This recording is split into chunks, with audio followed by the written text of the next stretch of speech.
तो ये वीडियो है कवि चंद जी का पार्ट 2।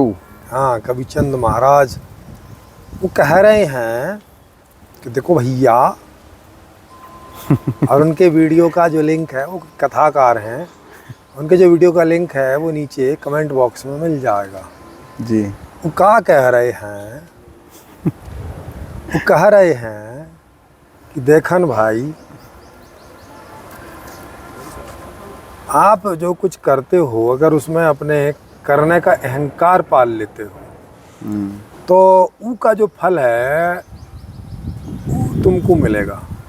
बिल्कुल। और अगर तुम करके और उसे किसी और के ऊपर डाल देते हो, जैसे कह रहे हैं गुरु जी के ऊपर डाल दो, भगवान के ऊपर डाल दो, तो फिर तुम उस फल, उसका जो है, जो भी कुछ अच्छा बुरा होगा वो तुम्हें फिर उसका फल नहीं मिलेगा, नहीं भोगना पड़ेगा, नहीं भोगना पड़ेगा। ऐसे इस तरह। हाँ, मतलब नहीं मिलेगा तो नहीं भोगना पड़ेगा। हाँ। तो फिर सवाल इस बात का उठता है कि तो हम करेंगे क्या जब हमें कोई फल ही नहीं भोगेंगे तो इधर मतलब करें हाँ, और फल हम ना भोगें तो फिर करे ही क्यों, करना क्यों है फिर। और इनका ये भी कहना है कि जैसे ये जो 3 गुण से प्रकृति जो बनी हुई है, हाँ, सत्व रजस और तमस, ये 3 गुण से जो प्रकृति बनी हुई है वो ही कारण है कर्म का। और सवाल और इसको कह रहे हैं टेक्निकल वर्डिंग में इसको समझाया। एक तो टेक्निकल वर्ड यूज करते हैं तो। इसमें क्या टेक्निक है तो पंडित जी को नहीं मालूम के हाँ, टेक्निकल वर्ड क्या होते हैं। तो हाँ। खैर, तो अब आप सोचो, और ये उदाहरण कैसा दे रहे हैं, उसमें उदाहरण दे रहे हैं जैसे देखो कोई आदमी मर्डर करके चला गया है ना, तो और चाकू वहीं छोड़ गया अब आपने जाके चाकू पकड़ लिया, फिंगरप्रिंट्स आपके आ हाँ, गए। तो अब जो जज है वो आपको जेल में डाल देगा जो कि भाई ये तूने मर्डर किया है। तो देखो करा आपने है नहीं है, लेकिन आपके वहाँ फिंगरप्रिंट्स मिल गए हैं, तो अब अभी आपका करा हुआ माना जाएगा। तो ऐसे ही ये कह रहे हैं कि भगवान जो है उसकी आँख फाँक तो है नहीं है इसको तो कोई समझ आता नहीं है, वो तो अंधा है। वो तो जज की तरह है, जैसे कानून अंधा है। हाँ, कानून तो अंधा होता है ना ऐसे ऐसे ये उनको भी सबूत ऐसा ही चाहिए है। होते हैं। तो यहाँ भगवान को तो कुछ मालूम चलता है नहीं है, इनकी नज़र में भगवान है अंधा, बहरा, गूंगा, बिना हाथ पैर वाला, बिल्कुल, है ना, जो बिल्कुल कुछ भी किसी काम का रजिस्टर्ड नहीं नहीं करेगा, जो किसी काम का नहीं है। हाँ। हाँ, सबूत मिलेंगे उस हिसाब से जो है वो आपको फल देगा, नहीं तो नहीं देगा मतलब कोई आदमी कोई जगह पे कर्म करके चला गया और इसके बाद में आप वहाँ पे गए और हाँ, आप पकड़ा गए तो उसके फल आपको भगवान मिलेगा। आपको ही फल देगा। मतलब हमें डर डर के चलना है कि हम कहीं ऐसी जगह पे ना खड़े हो जाए जहाँ पे कोई खराब कर्म करके चला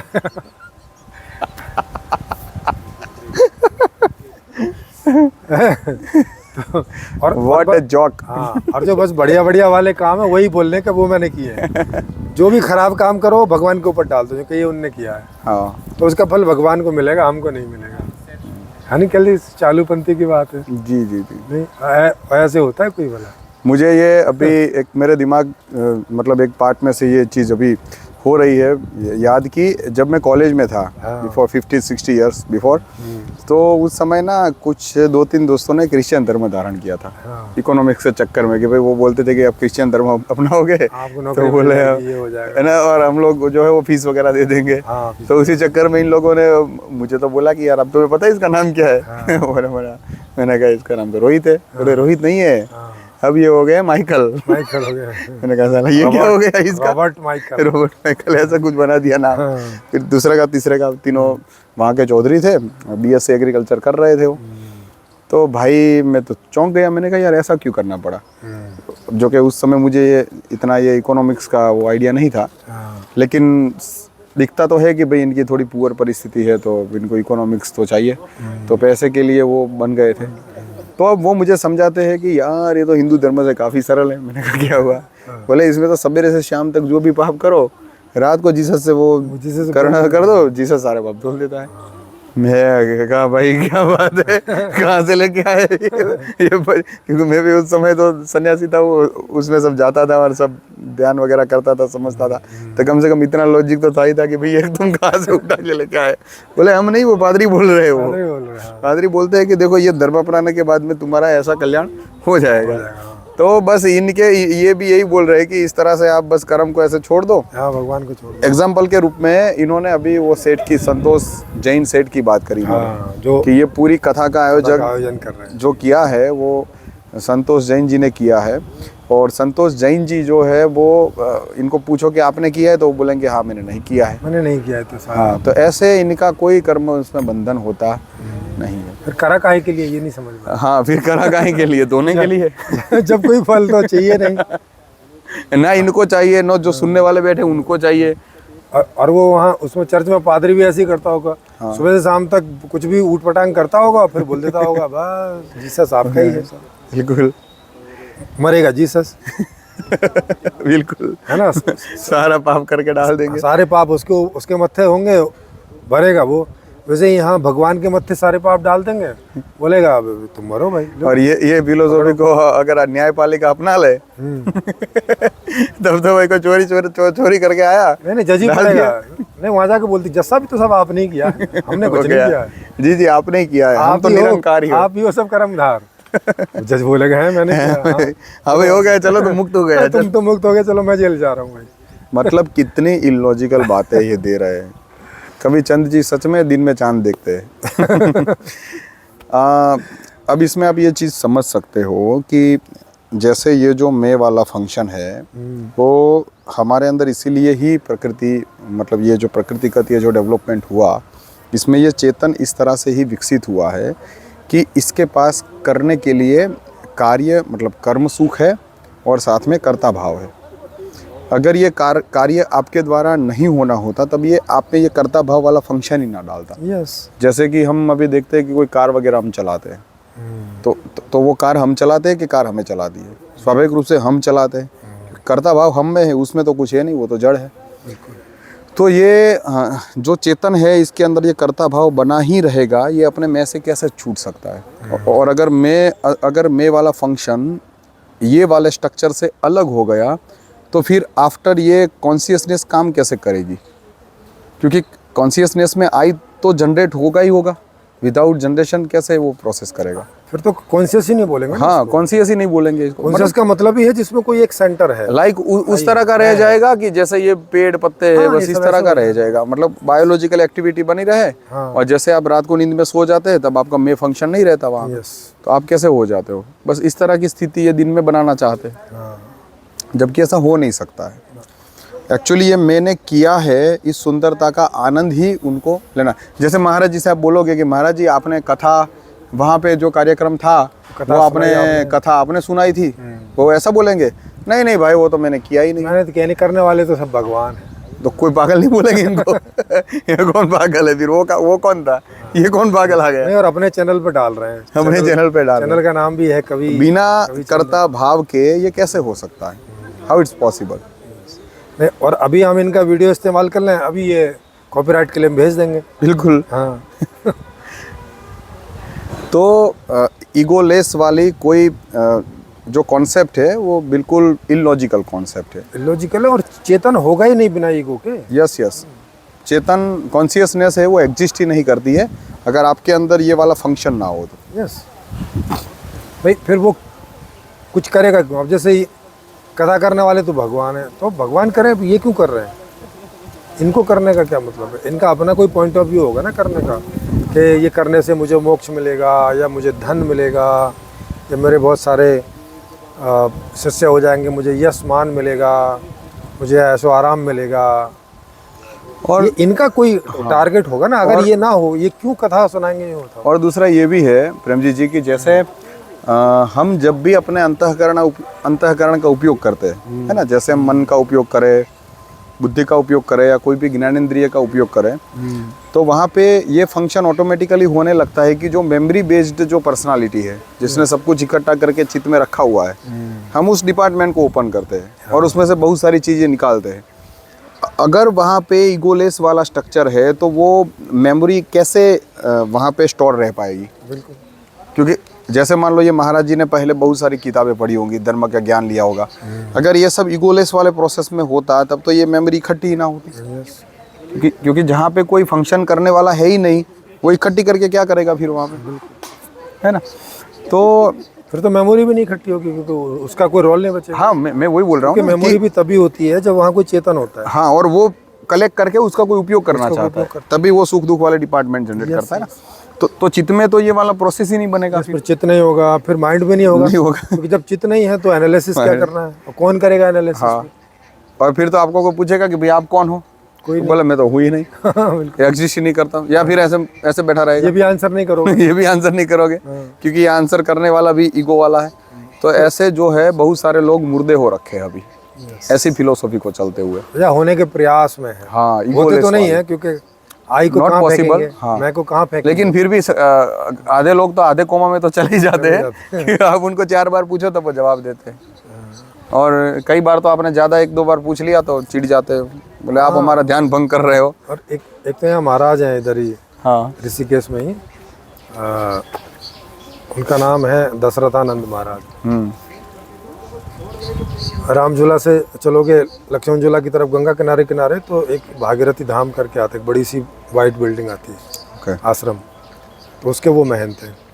तो वो अपने आप को ऐसे करके नहीं बोलते कि मैं कहीं आ रहा हूँ, जा रहा हूँ, खा रहा हूँ, वो बोलते हैं महाराज वहाँ गया था, अपने आप को थर्ड पर्सन जैसे करके बोलते हैं कि महाराज वहाँ गया था, महाराज ने वहाँ सत्संग किया, महाराज वहाँ बैठा था, महाराज ने वहाँ ऐसा किया, मतलब ऐसे बोलते जैसे किसी और के बारे में बता रहे, खुद के बारे में नहीं बता रहे। जैसे कोई अननोन आ जाए और पूछे कि महाराज ने तो जो किया था आपने क्या किया, हाँ, तो वो तो बोलेगा नहीं कि मैं ही महाराज, वो तो बोलेगा मतलब आप सोचो कि ऐसे इलॉजिकल एक्ट के कारण लोग भी पागल हो रहे हैं और ये भी पागल बन रहे हैं। तो मतलब उस समय मैं साधु था, सामने वाला तो भाई कंफ्यूजन में रहेगा ना कि ये साला बात किसकी कर रहा है, खड़ा तो मेरे सामने।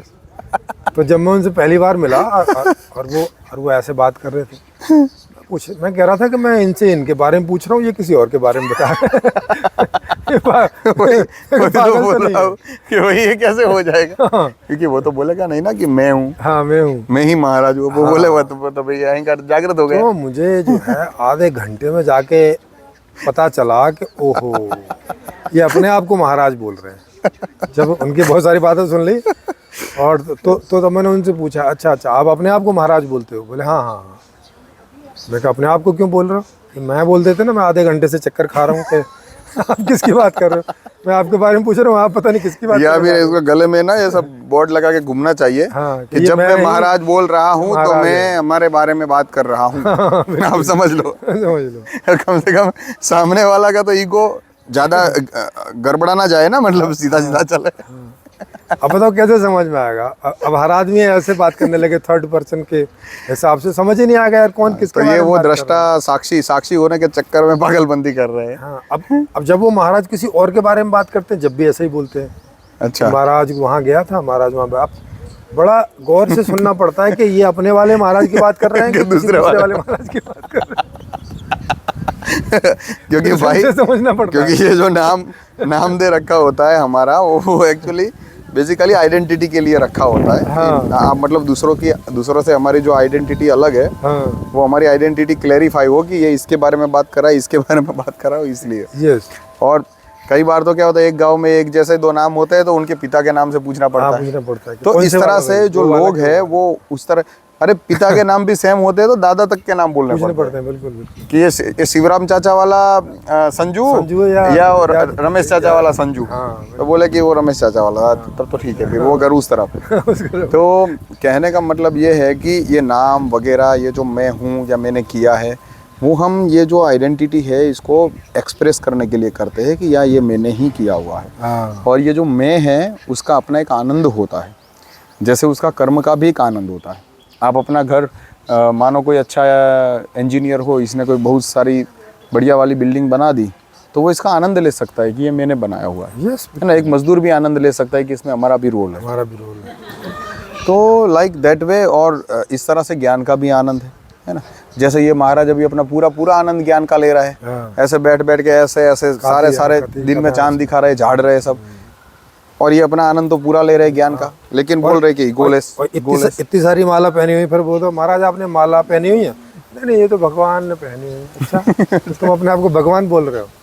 नहीं मैं अपने आप को भगवान नहीं बोल रहा हूं। कुछ हो ही नहीं। मतलब ऐसे सवाल पूछोगे तो ऐसी उठपटांग सी चीजें निकल के आएंगी। सीधे नहीं बोल सकते कि मैं बैठा हूँ, मैंने ही मालाएं पहनी हुई हैं, मैं ही कहानियाँ सुना रहा हूँ, मैं ही कथा सुना रहा हूँ भाई। सामने वाले को कंफ्यूज करना, सामने वाला बोलेगा महाराज आप तो कितनी बढ़िया कथा कर रहे हो, बोलेगा ना भाई मैं नहीं कर रहा, मैं तो ये भगवान कर रहा हूँ। वो बोलेगा है भगवान करवा रहे हैं मुँह इनका चल रहा है, आवाज़ तो इधर से ही लग रही है, इधर से आ रही है। वो फिर आके कान लगा के सुनेगा मुँह पे के, तो महाराज आवाज़ तो इधर से ही आ रही है। ये तो आप ही कर रहे हो। तो आप ही कर रहे हो। बोला कि ना मैं नहीं वो कर, पर आवाज़ तो उधर से नहीं इधर से आ रही है। तो इस तरह से इन्होंने ईगोलेस होने के चक्कर में ये जो अपनी सेल्फ मतलब जो एंटिटी है हमारी, जो हमारा अस्तित्व है, इस अस्तित्व को नकारने की कोशिश करते हैं। क्योंकि ये जो एक में से जो ये अनेक हुआ है, ये अनेक जिस तरह से विद्यमान है यहाँ पे, जिस तरह से वो एक दूसरे के साथ में जुड़ के और ये जीवन का आनंद लेता है, ये आनंद से कट ऑफ हो जा रहे हैं ईगोलेस वाले कॉन्सेप्ट के चक्कर में। तो ये इस तरह के कॉन्सेप्ट प्रैक्टिकल नहीं होते, इनका कोई इस्तेमाल नहीं होता। ये अपने आप को बरगलाने के लिए, अपने आप को भ्रम में रखने के लिए ज़बरदस्ती और ऊटपटांग चीज़ें हैं। मतलब इनका कोई रियलिटी से कोई संबंध नहीं है इन सब चीज़ों का। और इसीलिए आप देखते होंगे कि ये लोग और भी ज़्यादा परेशान होते हैं। इनको इनकी फीस ना दो, जैसे कथा करी फीस नहीं दी, फिर देखो फिर कैसा ईगो आ जाता है। हाँ, फिर भगवान सब इधर चला जाएगा। वो बोलते हैं कि अरे ये तो सब भगवान ही कर रहे थे, मुझसे क्यों बोल रहे हो। जैसे कोई ऊंच नीच हो जाए तो फिर ये वो जैन साहब से बोलेंगे, जैन साहब ये तो ऐसा हो गया। भाई मैं थोड़ी कर रहा था, भगवान है, उनसे जाके बोलो, वो जो भी कुछ मैंने तो किया ही नहीं कुछ। तुम कौन हो? जिसको फीस लेनी हो, जिसने किया उसके पास से ले ले। तो बड़ी मस्खरी हो जाए। तो ये इस तरह की बात करते हैं, माने इनकी बातें कहीं तक भी कोई व्यवहारिक जगत में कोई मतलब नहीं रखती, उनका कोई व्यवहार नहीं कर सकते। हाँ, बस वहाँ बैठ के कहानी सुन के ऐसे ही तालियां बजा सकते हो, वैसे ही थोड़ा बहुत मज़ा ले सकते हो, जैसे कल्पनाओं का मज़ा होता है वैसे। क्या बात कही टाइप का, बस इतना ही रहता है बस कथाओं में। जैसे वो लोग हैं ना शेर व शायरी करते हैं, तो उनकी शेर व शायरी ऐसी होती हैं, वो कुछ भी मतलब ऐसे ही काल्पनिक टाइप की बातें करते हैं। तो लोग सुनते हैं, लोग बोलते हाँ, जैसे वो बोलेंगे उस पेड़ ने देखा, अब पेड़ देखता बिकता तो है नहीं। हाँ बिल्कुल। हाँ, लेकिन वो ऐसे बोलेंगे उस रास्ते ने जो देखा मुझे। बिल्कुल ऐसे ही। इरशाद। उस रास्ते ने जो देखा मुझे, दिल बागवां हो गया। अब ना दिल बागवां होता है और ना रास्ता देखता और ना कोई रास्ता देखता है। इसको बोलते कवि चांद। हाँ, कवि चांद। तो ऐसे कहानियां सुनने के तो चलो अपने मजे हैं, वो ऐसे मजे हैं, लेकिन इनका वास्तविकता से कोई लेना देना नहीं होता है। सो दैट्स व्हाई गाइस, ये मतलब समझने वाली बात है कि इस तरह से ये लोग ईगो को और अपने जो अस्तित्व को है वो नकार देते हैं और फालतू की चीज़ों में उसको लगा के और खुद भी पागल जैसा बिहेव करते हैं, दूसरों को भी पागल बनाते हैं। बस जब पैसों वगैरह की बात आती है तब ये एकदम वास्तविक हो जाता है। हाँ, तब नहीं भगवान हमारा सेवा ली तो आपको देना पड़ेगा। देना पड़ेगा महाराज, देना पड़ेगा। ठीक है, और मेरे को ही देना पड़ेगा। हाँ, मेरे को ही, बगल वाले को नहीं दे सकते। हाँ, और कभी कुछ लोगों का तो एडवांस बुकिंग होता है। हाँ, एडवांस बुकिंग। जैसे खुद का तो ईगो लेके चलते चलते दूसरे 2000 लोगों को लेके चलते हैं। बोले भाई हमारी कथा लगेगी तो उसमें हमारे ये ढोल की वाला, ये 100 शिष्य आएंगे तो इनको ये कपड़ा खाना ये सब देना पड़ेगा, हमारे लिए व्यवस्था करनी पड़ेगी, हमारे ये करना पड़ेगा। और कई बार तो क्या होता है, वो बाबा जी नहीं बोलते, बाबा जी ने अपना असिस्टेंट रखा होता, मतलब एक ईगो तो था दूसरा भी ज्वाइंट कर लिया। ऐसा तीसरा भी, ऐसे 100 फोल्डर एक साथ लेके चलते और बोलते हम ईगोलेस हो गए। भाई ईगोलेस हो गए थे, अभी इंजन ईगोलेस हो जाएगा तो पीछे डब्बे इतने कैसे लगाएगा। ईगोलेस इंजन की हालत है, देखो आप। तो आप समझ ही गए होंगे कि हम क्या कहना चाहते हैं। जी। एक्चुअली ये जो ईगो है, ईगोलेस जैसा कुछ हो नहीं सकता, वो हम हैं और ये हमारा अस्तित्व बना ही रहेगा। यही जब तक ये मृत्यु जैसी घटना ना हो जाए तब तक ये एंटिटी बनी रहती है। ठीक है, तो आई होप आप अच्छे से समझ गए होंगे। नहीं आपको लगे कि नहीं इसमें और चर्चा की ज़रूरत है, तो हमारा नंबर नीचे फ्लैश होता रहता है, उस पर व्हाट्सअप करके आप मुझे बता सकते हो, तो हम आपको लाइव चर्चा के लिए निमंत्रण भेज देंगे।